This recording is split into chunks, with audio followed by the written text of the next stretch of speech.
Hello guys, and welcome back to another cold episode. On today's episode, we're taking a look at the newest decks to look out for in Yu-Gi-Oh! With the TCG metagame fully established, notifying us, or showing us that Mitsurugi is on top, I'm going to show you guys what decks to look out for. And of course, we're going to start off here with Mitsurugi.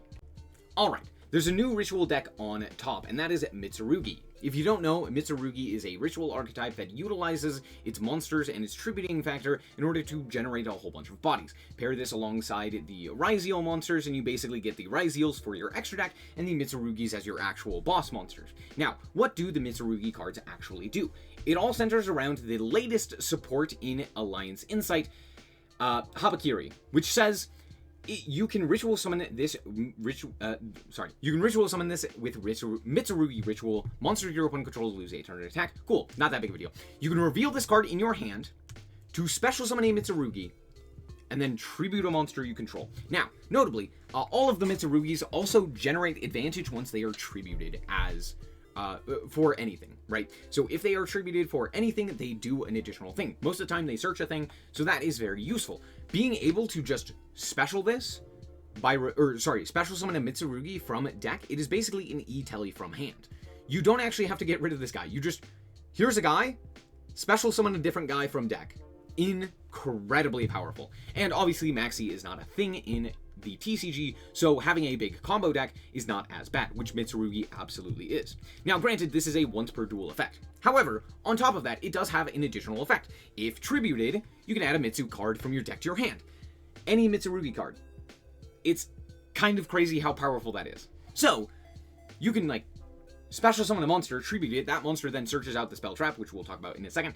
Not the spell trap, but it searches out the ritual spell, you then ritual summon using the Mitsurugi, in order to then tribute this guy and go into a different guy, or anything else, and then this also adds an additional card. It's very powerful, it's very easy to accomplish as well, especially because this card's at 3, so it's very, very solid.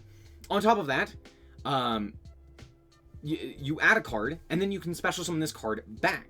So if it was properly summoned, let's say for example you use a different card to then tribute those monsters to then special this, and then you use this tributing it to then special a different guy, you then bring it back after getting that search. It's very, very powerful. So, yeah, it's just a solid guy. On top of that, they have one of the most powerful interactions in the game when on the field, which is Murakumo, which says that you can ritual summon this card with Mitsurugi Ritual. If this card is special summoned, destroy all monsters your opponent controls. So that's like what Maliss is doing as well. If you don't know, Maliss is currently ending on Topologic Bomber Dragon to basically just bring back a guy and then nuke the field. And this guy does the same thing. Do you know what else did this? Prank Kid. That was like the whole gimmick of Prank Kid.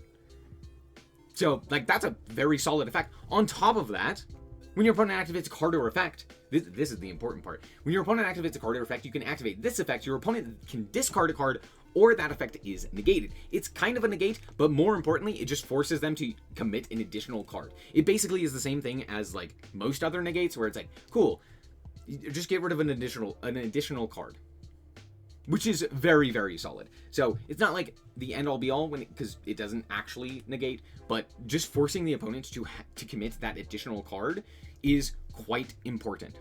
Then, of course, it does have that tributing effect where it adds a Mitsurugi card from deck to hand, similar to that previous one, and you can then also special summon it as well after the search. So again, if it's properly summoned, you then bring it back. This is again very powerful because, hey, on summon, it nukes the field, meaning you can just use it either as a removal spell on, going second, which is very reliable, right? Or you can actually set up a quick play ritual in order to tribute this guy off of the field to then bring it back via its own effect, and then just nuke the field. It's very, very powerful, and it is genuinely a pretty scary end board just by that card alone.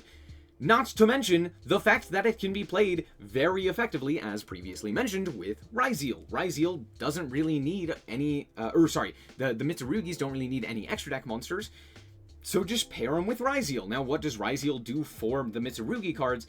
It is specifically the card that's not in here. Ah, there he is. King of the Feral Imps. King of the Feral Imps is a rank 4 monster that says, once per turn, you can detach material from this card to add a reptile monster from your deck to your hand. Incredible. This is any reptile monster, like for example, Habakiri, which then does the full combo by itself via the other Mitsurugi cards. Let's quickly go over them. We're starting off with Mitsurugi no Mikoto Kusanagi. This one. I'm going to butcher these names. They're all Japanese, and I don't speak Japanese. If this card is normal or special summoned, or if this card is tributed, you can target a Mitsurugi card in your graveyard or banishment, accept itself, add it to your hand. If another reptile you control would be destroyed by battle card effect, you can tribute this card instead. Notably, this gives you additional protection while also having the ability to add back the additional advantage, which is also very solid. This is a nice, solid additional end board piece, or something that you would like search to get additional advantage on following turns. Not bad, right? However, the other two are arguably better. On normal or special, this is Aramasa. On normal or special, or on tribute, you can add a Mitsurugi monster from your deck to your hand. Fantastic. This gets you an additional monster, which is great. So you can special summon this, tribute it, and then grab up a monster. Fantastic. Or, on top of that, if another reptile you control will be destroyed by battle or card effect, you can tribute this card instead. Great. Similarly to the other guy that we talked about as well. Getting that additional protection, making it a little bit stickier of an end board is great. And then we have Saji as well, which on normal or special or tributing, you can then add a Mitsurugi spell Trap from your deck to your hand, which is also great. Meaning, you can use the Habakiri in order to go... Not Habakiri. Yes, Habakiri. You can go from Habakiri into Aramasa, into Saji, and then go from there into... Hey, that's a level 4. You can then go into Ryzeal shenanigans as well, and use those to go into things like King of the Feral Imps, or etc. Right? On top of that, their ritual spells are absolutely fantastic. They are some of the most powerful ritual spells I have ever read in my entire life. Mitsurugi Prayers says when you activate this card, you can also tribute a reptile monster in your hand or field, and then apply one of these effects. Or, if you tributed a monster at activation, you can apply both of these effects. You can add a Mitsurugi from your deck to your hand, or take 800 damage, then you can special summon a Mitsurugi monster from your hand or grave, but it cannot attack directly. This is a fantastic card, just in general. Sorry, this is not the ritual spell that I was thinking of, but this is still a very powerful card, right? Because what it does, it does two things. One, it tributes monsters, which all of them have effects when they're tributed. So just seeing this card, like, by itself is already crazy. But pair that with any other Mitsurugi, and all of a sudden it's basically 2 searches. And a special. So that's kind of crazy, right? If you have the ability to tribute a monster, and have a monster that you can special summon from hand and or grave, you get so many additional pieces of interaction, or pieces of like searches, additional recursion, etc., that it is such an insanely powerful card. The ritual spell, though, this is the ritual spell. The ritual spell, though, is actually insane, because what it does is, this card can be used to ritual summon any reptile ritual, not that that matters. You can activate one of these effects. You can ritual summon a reptile ritual monster from your deck by attributing monsters from hand or field whose total level equal the level of the ritual monster, or you can ritual summon the monster from hand by attributing up to 2 reptile monsters from hand, deck, or field whose original levels equal the level of the ritual monster. Meaning, you only have to see one of the other pieces as well as the spell. It's similar in nature to like a branded fusion, but as a ritual spell. It's incredibly fantastic. It's similar also to the Megalith ritual, except for the fact that it's not a quick play, and it doesn't require you to exceed by double the amount of levels, which is pretty solid. So this ritual spell is very, very versatile, because basically you just need to see one of the other pieces, and then you're off to the races, and you get to basically get whatever you need there. Meaning, just seeing one of it is fantastic enough, and you basically get your end board for free, which is awesome. Meaning, it's very difficult to slow this deck down and to make it actually stop playing the game. Now, there is one card that obviously stops it, which is Droll and Lockbird, but overall, the Mitsurugi cards don't care that much about anything else. Droll and Lockbird is like the one card where it's like, that one.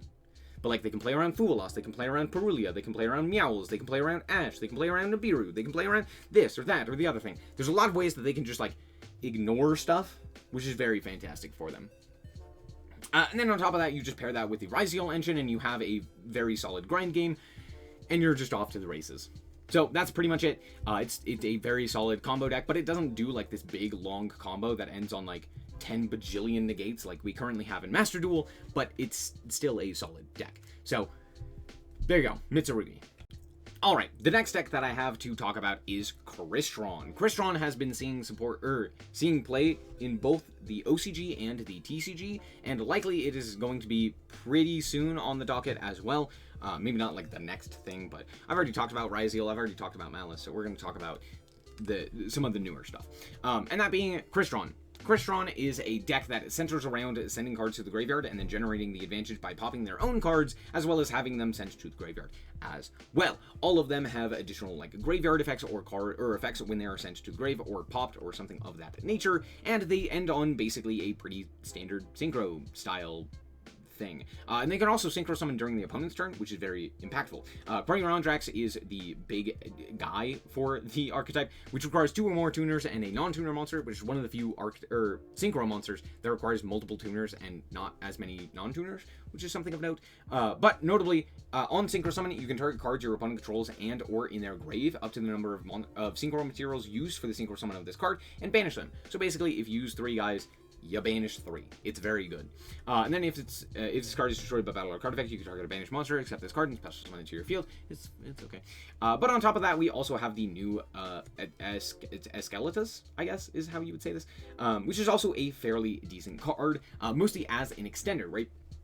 If this card is synchro summoned, you can add a Cristron card from your grave or banishment to your hand, which is easy to accomplish. And then if this card is synchro summoned, if this synchro summon card is destroyed by battle or card effect, you can special summon a Cristron from your grave or banishment. Also pretty solid. But this also allows you to go into other such cards, like for example, F.A. Dawn Dragster. Sorry, not that card, but more specifically just Cristron in general. F.A. Dawn Dragster is basically just a spell trap negate, which is also very solid right now. And then you pair that alongside the incredible banishes of the Querion as well as some of the other options that this deck has, like Inclusion as well as Cluster, which are also pretty solid parts of the end board. Inclusion is a very solid extension piece as well. You add a Cristron card from your deck to your hand, except this card, and then the first time a Cristron monster would be destroyed by battle or card effect, it's not destroyed, and you can banish this card from your grave to target a Cristron monster in your graveyard to special summon it. So just adding this just means that it's even more difficult and even more sticky to deal with that end board, which is also fairly solid. And then we have Cluster as well, which says Cristron cards you control cannot be banished by your opponent's card effects, which is very solid against like Bestials, but I don't know, that one's okay, but it's not like great. Right, but you can also target a face-up card on the field, and or you can target 2 cards if you control a Cristron synchro monster and shuffle a Cristron card from your graveyard or banishment into the deck, and then destroy those cards. So it's basically just another thing that you get to do to interact with your opponent, which is fairly solid. Pair this with things like Cyber Dragon Infinity. Yeah, this card's coming back because of the fact that you have the easy access to multiple 5s off of the Amatrix, as well as things like Sulfenir. Just means you have easy access into 5s. Also Sulfenir, and Amatrix all are 5s, which are very easy access into Nova, which then gets you into Infinity very succinctly. On top of that, look at how much non-engine they're able to play. The Molcharmies, the Super Polys, the Droplets, the Ash and Droll, like it's also fairly solid when it comes to that. Here, this guy's also playing the Horus engine as a way to basically pitch a guy to the grave, which is great because again, all of these cards basically have an additional thing that they do when they are sent to the graveyard or when they're in the grave. Fistfern special summons a token, I believe. No, this one adds a Cristron monster. I think I'm thinking of no, Smyger adds the spell trap. Fistfern adds a monster. Sulfenir special summons a Cristron from deck if it's destroyed, but it destroys itself. Parasurl, you can banish it to special summon a Cristron from hand. And then Citri and Tristaros. I believe both of these synchro during the opponent's turn, which is great. On top of that, this one is basically just Hulk for the archetype, which is pretty crazy. But when your opponent activates a card effect, you can special summon a Cristron monster from your deck, and then immediately synchro summon using it, which again, is insane. And since it's a level 2 tuner, you can special summon a level 5 to go into the level 7s, like Dawn Dragster, as well as the Skeletus, which is very solid. And it's just like a very difficult deck to kind of like put down. That's the biggest thing about it. It does this long combo that ends on quite a bit of interaction, but the biggest part about it is that while its endboard is not insane, it can be very good due to non-engine, but it's not like the end-all be-all, preventing the opponent from doing anything like, you know, White Forest or something along those lines. But what it does have is that it is very difficult to out and to prevent them from getting additional cards, because a lot of their cards also have those additional effects in the grave that generate additional advantage and get them rolling back on again, which is insane. On top of that, if you were able to like deal with something like a Quarion Drax or an Amatrix or a Skeletus, they're going to generate additional advantage potentially by, you know, being destroyed. You know, if they draw like a Sulfonier or something like that, they do the whole combo again. So that is a lot of what it ends up being, is just like a bunch of guys. A bunch of guys, difficult to out, and not like the insanest end board, but a very solid one. And again, Quarion Drax is such an insane card. Being able to banish multiple cards is kind of crazy. And if they're able to set it up, it's insane. If anyone played Duel Links when Cristron was meta, you know absolutely how powerful this card is. It's insane, and yeah, that's pretty much it. That's more or less what Cristron does, right? Having the ability to end on additional negates like the Dawn Dragster as well as the Infinity just add to the competency of this deck. While I don't see this being a very powerful deck, it is something to keep in mind. Now, the next deck we're going to talk about is specifically Live Twin, but even more specifically than that, one specific card that changes Live Twin into Live Twin Fiendsmith, which is, of course, and there's no sprites in here. This ain't Sprite Live Twin. This is Live Twin, and that is this card right here, Deal.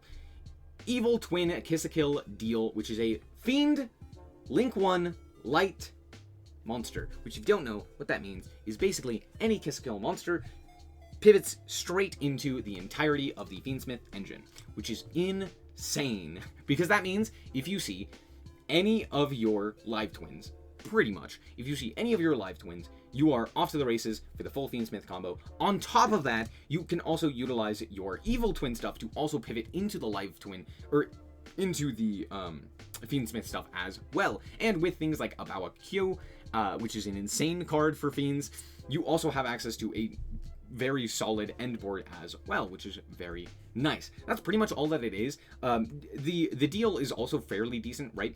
If you control, or sorry, you can only link summon it once per turn, and if you send a Lilla, or sorry, you can send a Lilla monster from your deck or extra deck to the grave in order to apply this effect each time your opponent activates a card or effect in response to your effects, to your effect activation. You can draw a card, then when that card resolves. So basically what's happening is like, you link summon this, and then you activate the effect, sending to the graveyard the Lilla Suite, which then also does a thing if your opponent does a thing, where is it? When your opponent activates a card or effect in response to your Live Twin activation, you can discard this card to negate that opponent's effect, or more specifically, if you control a Kiss-a-Kill monster while this card is in your grave, you can special summon this card, but while it is face up in the monster zone, you cannot special summon from the extra deck except for Fiend monsters. So you get an additional, like, guy, basically. So you send the suite there, which then just immediately reborns itself, and then you do the full combo again. So basically, if you see a Kiss-a-Kill, you do the full Fiendsmith combo, as well as the full Live Twin combo, which is fantastic with this new card. On top of that, if your opponent were to interact with any of your Live or Evil Twin stuff, Live Twin, yeah, if they were to interact with any of your Evil Twin or Live Twin stuff, you basically just get an additional card, meaning not only could they potentially Fool Loss you, you could Fool Loss them, which is hilarious. So, very, very solid. And then, of course, it's a bajillion and non-engine, probably more than any of the other decks that we've talked about thus far, because that's the whole gimmick, right? You're just playing a whole bunch of non-engine and, like, 1 or 2 starters, basically. Not really, but that's what it feels like, right? Also, if you're wondering why Sanct, it's because Stract is $1 bajillion right now. So, that's why Sanct. But yeah, that's pretty much it for the Live Twin stuff. It is mostly just this, and I just thought it was pretty interesting to talk about. And there you go. That's something of note to keep in mind. And then last but not least, we got to talk about Odon. This is not a TCG exclusive, but I keep thinking that it is. But Odon, or more specifically, Tomb Keeper, as Konami has referred to it, which I think is so much cooler than just Odon. The Tomb Keeper cards are fantastic. Now, in theory, they're supposed to be a trap-based archetype centered around Temple of the Kings, and more specifically, the new Temple of the Kings, but Temple of the Kings, which allows you to activate a trap card the turn it was set. Awesome. Fantastic. However, the problem with this is that they don't actually do that. They're mostly just a monster combo deck that utilize trap monsters instead, and then just reset those trap monsters to generate advantage that way. It's pretty cool. It's very fun, but they do end up taking up a bunch of their own extra decks, or not extra deck, back row spaces, which is pretty cool. They are still a control deck, more so than like an actual combo deck, but they work similar in nature to like how modern Trap Trick works. Where it's utilizing the traps to generate advantage to actually go into the monsters that actually are your pieces of interaction and are more useful than the actual traps themselves. So let's start off here with Man with the Mark, which is basically what everything centers around, which says if this card is a normal or a special summon, you can take a Temple of the King or a spell trap that mentions it, which will mostly be the field spell, and either add it to the hand or send it to the grave. Awesome. On top of that, you can only use this effect once per turn, but while you control Temple of the King, this card and Apophis monsters you control can't be destroyed by battle or card effect. Also cool. Now, what are we actually searching? We're actually searching out the field spell. We're not searching out Temple of the Kings. Sometimes you can. When this card is activated, you can set an Apophis trap from your deck. Awesome. Also, it's Temple of the King while in the field zone. Also awesome. Also, once per turn, if you have 2 or more set cards, on your field, or a trap card in your grave, you can add a monster that mentions Temple of the King from your deck to your hand. Meaning, on activation, if you have any other card that you need to set, you immediately get Man with the Mark, which Man with the Mark can then activate in order to grab up Temple of the Kings, the OG Temple of the Kings. And then OG Temple of the Kings can allow you to special summon out one of your monsters that you likely just set. Pretty solid. Right? Now, if you don't know, Apophis of the Swamp Deity, we're going to talk about this one first. During the main phase, you special summon it, and then it's a negate up to the number of continuous traps that you control outside of this card. Very solid card. It's just a negate. It's similar in nature to Desiree, which is very solid. However, there is a new embodiment of Apophis. This guy is he's just a guy. There's nothing about him. He's just a guy. However, we also have Apophis of the Serpent, which is a new card for this archetype that says special summon it as a normal monster. Then you can set an Apophis trap from your deck except itself. It can be activated this turn. If this card is sent to the graveyard, you can add an embodiment of Apophis from your deck to your hand. Now, this is why we're playing the original embodiment, because it just adds it for free. Also, the reason that this is so powerful is because you can set any Apophis trap. As I previously mentioned, we're setting Apophis of the Swamp Deity, which is then just a negate. Also, make note, this is not a once per turn. So if you have 3 Apophis, you can have 3 Omnis. It's kind of crazy. It's just like 3 Desiree. Yes, it doesn't target. It's kind of crazy. So this is a very, very solid card. So having multiple of it is also very important. But also, on top of all of that, all of these are basically used to go into this guy, which says Divine Serpent of Apophis, which is 20/26, and requires 2 monsters that mention Temple of the Kings. Cool. Must either be fusion summoned or special summoned by tributing 2 Apophis monsters. This is where having the additional Apophi? I don't know. The additional Apophis monsters is very useful. Being able to have both of those onto the field via the Temple of the Kings is very nice, because then you get to go and tribute 2 of them in order to then special summon this guy. With that says, once per turn, you can target up to 3 Apophis traps with different names in your grave and set them. So, you just get to immediately get the guys back into the back row, which is great. And then also, once per turn, if a trap card is activated, you can target a card your opponent controls and destroy it, which is also great. So it's just an additional point of interaction while also giving you additional points of protection and recursion, which is great. Love to see that. And then, of course, we have like Silhouette Rat and the like. Now, granted, that's not all that we got. We also got the Anubis, the Last Judge, which is a crazy card that says must first be special summoned while you have 3 or more cards in your grave with different names that are Temple of the Kings and or traps, by placing 2 of them onto the bottom of the deck in any order. You can send this card from from your hand to the grave to add the Man with the Mark from your deck to your hand. If a spell trap you control is destroyed by card effect, you can target 1 card your opponent controls and destroy it. So, that's pretty good, right? Basically, it gets you Man with the Mark. Man with the Mark. Got him. It also special summons itself, which is also fantastic, which is cool because this then allows you to utilize to then fusion summon using a way to fusion summon. You're never realistically going to do that, but it's like another guy, which is not bad. But it allows you to go into like Silo Hat Rat and stuff like that. On top of that, if a spell trap you control is destroyed by card effect, you can target a card your opponent controls and destroy it. It's additional disruption. He's also just large and like very easy to summon. So you can just like slap down this guy, which is pretty cool. And then you can make I don't know, trains. You probably won't, but like you could.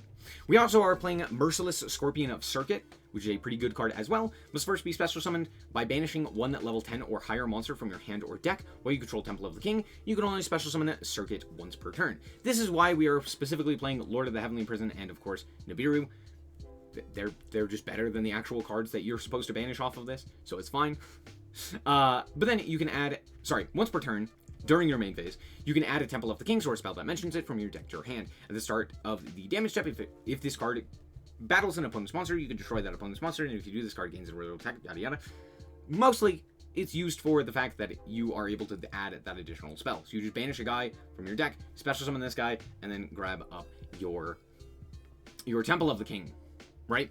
So another very solid additional, and it's a 6, which is also great because I believe the Apophis Swamp Deity, as well as, no, it's just this guy, is also a 6, which allows you to go into things like Lars or Wallow, which is a fairly interesting choice as well. So it's just a nice, like, control deck to be played alongside some of the other, like, staple traps, right? As you can see, we're playing like Daruma, we're playing the Statue of Anguish pattern, we're also playing Verdict, which is just a counter trap, right? While you control 3 or more spell traps, negate the activation, and if you destroy that card, it's pretty solid. It's just a good card. So yeah, all in all, it's a pretty simple deck, and it's a nice, solid control deck. Now that's pretty much it for this video. I just wanted to showcase some of the new upcoming decks, some of the things I'm personally excited for, that are out in the TCG that we should be looking forward to, that we still have yet to receive in Master Duel. So that's more or less what we're looking forward to, and yeah, thank you guys so much for watching. I hope that you guys did indeed enjoy. If you did, I like very much so appreciate it, and remember to always stay frosty. Bye bye.